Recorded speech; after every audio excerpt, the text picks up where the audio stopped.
dito, Madlang People, meron lang po kaming statement o mensahe na gustong sabihin sa Madlang People na may kinalaman sa nakaraang episode ng Especially For You noong May 31, Biyernes po yan, kung saan ang searcher ay si Christine at ang napili niya ng mga at ang isa sa mga searches ay si Axel.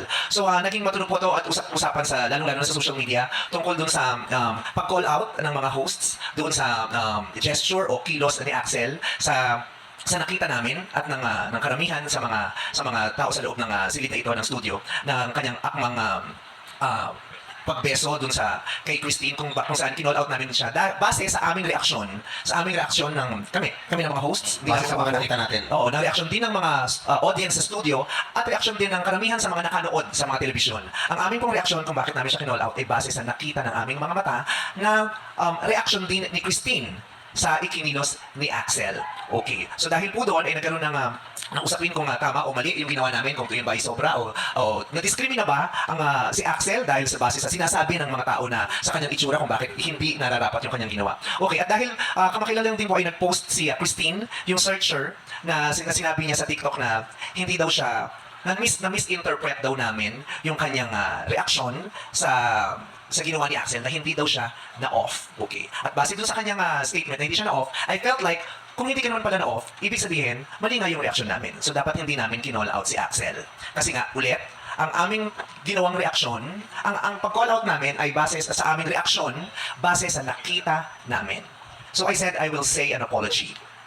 Ngunit, bago ko po gawin yun dito sa Showtime ay nag-usap-usap kami ng staff ng Showtime, ng aming management, ng aming unit head, ng aming mga producers at kami mga host at pinag-aralan po namin ang mga pangyayari. Kasama na rin ang mga psychologists ng Showtime na nakiki-coordinate din sa lahat ng mga searches and searchers namin sa Especially For You. At nakausap po muli si Axel at si Christine. At dahil po doon, gusto ko pong sabihin na binabawi ko yung tweet ko na I will say an apology because I do not need to apologize for what I did. Yeah.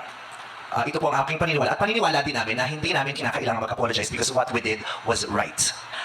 Again, nakausap po sila at si Christine, umasi dun sa kanyang TikTok video, sinabi niya hindi siya na-off. At it was okay. Pero nung nakausap namin siya ulit, kahapon, nakausap siya ng staff at ng aming producers at ng psychologist, sinabi niya talaga namang na-off siya. Talagang na-off siya at meron siyang naramdaman na hindi siya komportable sa ginawa ng searchy. Meron siyang dahilan kung bakit sinabi niya yun sa TikTok na hindi na rin namin i-share. Nirerespeto namin ang dahilan ni Christine kung bakit sinabi niya yun na hindi siya na-off, when in reality, na-off talaga siya. At since na-off si Christine, naniniwala ako na hindi mali na kinall out namin si Axel. Dahil karapatan ng isang babae na tumanggi o umalma kung para sa kanya, sa pakiwari niya, ay hindi siya komportable sa ikikilos ng sino man sa harapan niya. Kung hahawakan man siya, hahalikan man siya, aakbayan man siya, tatapikin man siya. Karapatan po ng babae na tumanggi at umalma.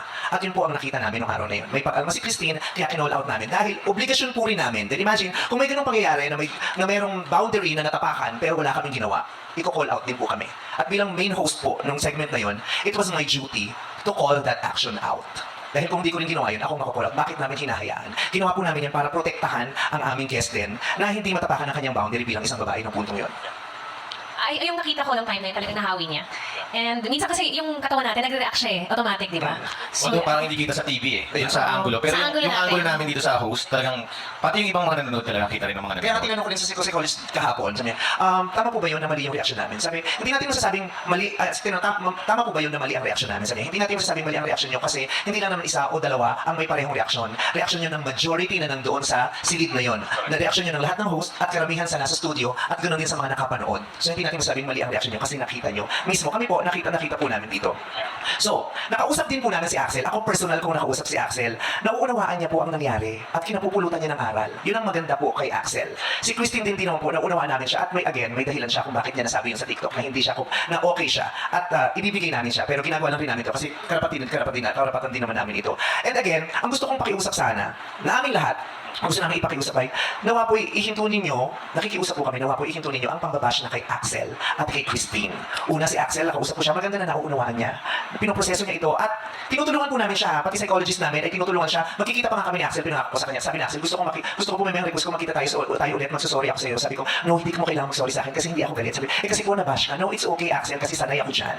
Sabi ko, sanay ako dyan. Kaya hindi mo kailangan mag-apologize. Sabi niya, pwedeng mag-request ng picture. Gusto ko lang na mag-picture tayo. O magkikita tayo ulit. Sabi ko, tatawagan kita ulit kahit after ng episode na tawagan kita si Christine, kakausapin ko. Tinutulungan po namin silang magproseso rin ang pangyayaring ito.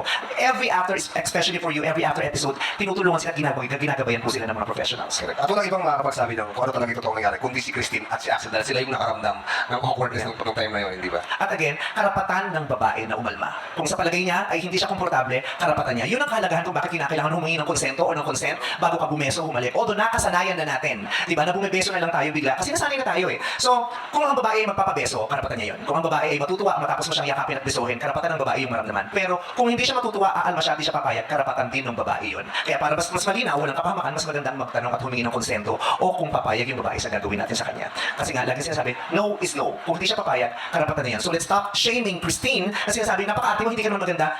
Karapatan po ni Christine po iyon. Karapatan po ni Christine. At si Axel, bilang tao, karapatan niya rin pong matuto, kaya bigyan natin siya ng pagkakataong matuto. Let's stop bashing them. Kung gusto niyo po kayo bash, okay lang sa akin. Kung sinasabi niyo kasalanan ko to, okay lang. Pero nakikiusap po kami, kung maaari, huwag niyo pong i-bash si Axel at si Christine. And again, Axel, Christine, nandito kami, sasamahan namin kayong proseso at gagabayin namin kayo habang sa tuluyan natin itong malampasan at kapulutan ng aral. Ano pong gusto niyo idagdag?